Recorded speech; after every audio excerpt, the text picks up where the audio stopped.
Kita bener-bener harus di sana itu pagi. Malam udah parah sobat. Gendis nggak bisa ngeliat jelas. Dok, kamu kenapa, Nak? Sobat itu punya banyak. Bisami sempat mogok. Des? Di sana itu gak ada siapapun. Bu, Des, udah?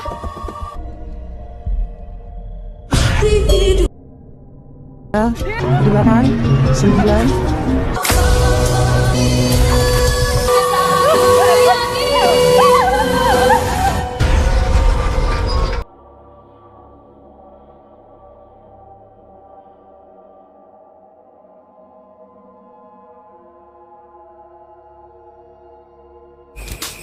Oke bolo, selamat datang di Satya Loka. Pasang headset kalian, matikan lampu, dan pastikan menonton sampai akhir.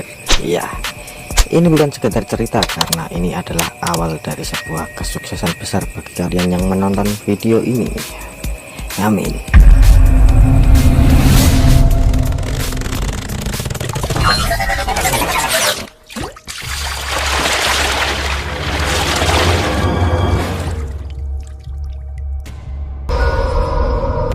Film ini mengisahkan Sita, seorang ibu muda dari Pekalongan yang hidup secara pas-pasan demi anaknya, ya, Gendis, yang sejak lahir tidak bisa melihat karena kondisi ekonomi dan biaya pengobatan yang terus menekan. Sita memutuskan pindah ke Semarang dengan harapan mendapatkan kehidupan yang lebih baik. Des, cepetan. Kita bener-bener harus di sana itu pagi. Malam udah parah sobat. Gendis nggak bisa ngeliat jelas. Dalam perjalanan menggunakan bus tua, mereka melewati kawasan Alas Roban, hutan yang dikenal angker dan penuh kisah kelam. Dok? Di tengah hutan, bus tiba-tiba mogok saat senja. Dan ketika menunggu perbaikan, Sita membawa Gendis turun untuk buang air kecil dan singgah di sebuah warung tua yang sepi dan terasa janggal.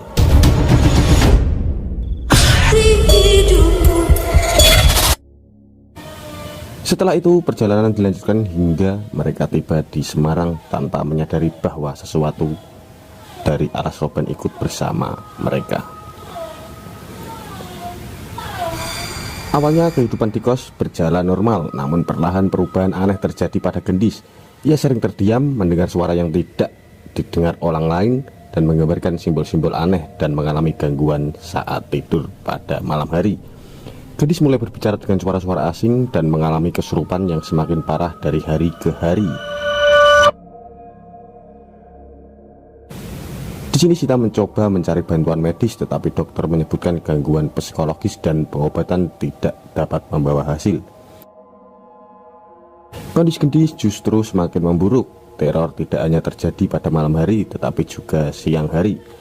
Suasana kos itu ikut berubah menjadi mencekam dan bau tanah basah, dan perasaan diawasi terus datang dan terjadi. Sepupu Sita, ya Mbak Tika, mulai menyadari bahwa gangguan ini berkaitan dengan Alas Roban. Dari cerita-cerita lama terungkap bahwa hutan tersebut adalah wilayah makhluk tua penjaga keseimbangan. Gendis telah ditandai karena dalam perjalanan singkat itu makhluk dari Alas Roban mengenali sebagai wadah yang cocok, terutama karena keterbatasannya melihat dunia manusia.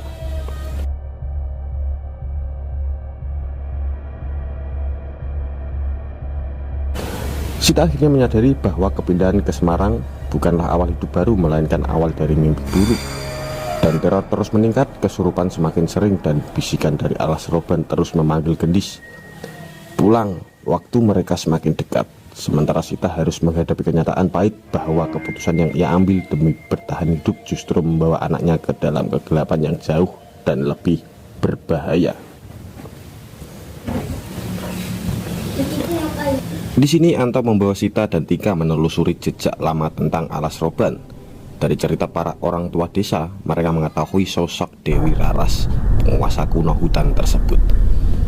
Alas Roban bukan sekedar hutan angker, melainkan wilayah sakral yang memiliki aturan dan pantangan. Siapapun yang melanggar akan menanggung akibatnya. Dan warung tua yang pernah disinggahi Sita dan Gendis ternyata adalah gerbang perbatasan antara dunia manusia dan wilayah Dewi Raras.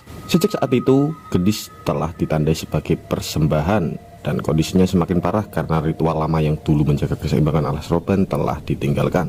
Sementara kemarahan Dewi Raras terus menumpuk. Anto menjelaskan bahwa masih ada satu cara menyelamatkan Gendis, yaitu melakukan ritual penebusan langsung di alas roban. Mereka harus meminta bantuan, ya Bu Emah, seorang dukun tua yang masih memahami aturan dan ritual kuno. Bu Emah menegaskan bahwa waktu mereka hampir habis dan ritual yang dilakukan bukan untuk mengusir melainkan mengembalikan apa yang telah diambil. Harga ritual itu sangat besar dan Sita harus siap untuk kehilangan sebagian dari dirinya. Dengan kondisi Gendis yang semakin melemah, Sita akhirnya setuju dan mereka kembali ke alas roban menjelang senja. Hutan menyambut dengan suasana mencekam seolah menolak kehadiran mereka. Dan di pusat wilayah Dewi Raras, Bu Emah memulai ritual. Saat ritual mencapai puncak, Dewi Raras hadir melalui tubuh Gendis dan menuntut persembahan sebagai penebusan atas pelanggaran manusia. Sita maju dan memohon agar kutukan dialihkan kepadanya, dan ia mengakui kesalahan dan bersedia membayar harga apapun demi menyelamatkan anaknya sematawayang itu. Dewi Raras akhirnya menerima dan Gendis dilepaskan, tetapi sebagian jiwa Sita harus tinggal di alas roban dan mengikatnya selamanya dengan hutan tersebut. Ritual berhasil, Gendis kembali sadar dan terbebas dari gangguan, namun Sita jatuh lemas dan ia selamat tetapi tidak pernah benar-benar utuh. Mereka meninggalkan alas roban sebelum fajar dan hutan kembali sunyi, seolah menyimpan semua kejadian sebagai rahasia yang umum dan rahasia misteri. Mereka Kita kembali ke bus. Semarang. Gendis akhirnya Mesin bisa sudah tidur berhasil dengan diperbaiki. tenang. Hidup mereka berlanjut, Tanpa namun menunggu Sita lama, akan selalu bus membawa kembali bekas melaju pengorbanan meninggalkan alas itu. roban. Rasa lelah, kerinduan yang tak jelas, dan bisikan hutan dalam mimpi bukan sebagai kutukan, melainkan harga dari seorang ibu yang menukarkan dirinya demi keselamatan anaknya. Ya, setelah kejadian di alas roban, Gendis perlahan pulih. Ia kembali ceria, tidak lagi diganggu mimpi buruk, dan mulai menggambarkan hal-hal yang sederhana. Beberapa minggu kemudian, terjadi hal yang sangat mengejutkan. Gendis mulai merasakan cahaya. Meski tidak bisa melihat sepenuhnya, ia kini mampu membedakan terang dan gelap. Bagi Sita itu sudah seperti keajaiban. Dan kehidupan mereka perlahan membaik. Sita kembali bekerja, meski tubuhnya sering terasa lelah, ia menerima kondisi itu sebagai bagian dari harga yang pernah ia bayar demi keselamatan anaknya. Tika dan Anto tetap menemani mereka, namun kisah alas roban disimpan rapat, bukan sebagai cerita horor, melainkan pelajaran tentang batas yang harus dihormati. Suatu sore, Sita dan Gendis menikmati senja bersama. Gendis berkata ia bisa merasakan senja, dan untuk pertama kalinya Sita menangis bukan karena takut, melainkan karena bersyukur alas roban pun dipahami bukan sebagai hutan jahat, melainkan menjaga keseimbangan. Tahun-tahun berlalu, Gendis tumbuh menjadi anak yang peka dan penuh empati. Dunia tidak lagi gelap baginya. Sita hidup dengan hati yang lebih tenang, meski sesekali mimpi tentang hutan masih datang. Bukan ancaman, hanya pengingat akan pengorbanannya.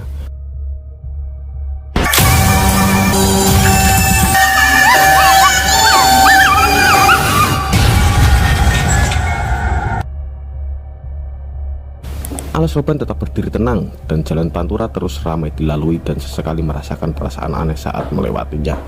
Seolah diingatkan untuk selalu menjaga sikap, dan kisah ini berakhir dengan pemahaman sederhana.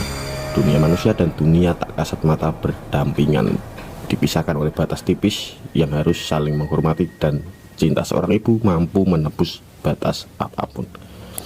Ya, terima kasih sudah menonton sampai akhir. Kisah ini bukan hanya tentang ketakutan, tapi tentang batas, keseimbangan, dan keberanian. Jika kamu suka cerita seperti ini, jangan lupa like, subscribe, dan bagikan ke temanmu. Ya, saya pamit, sampai bertemu di cerita berikutnya di channel ini, Satya Loka. Terima kasih.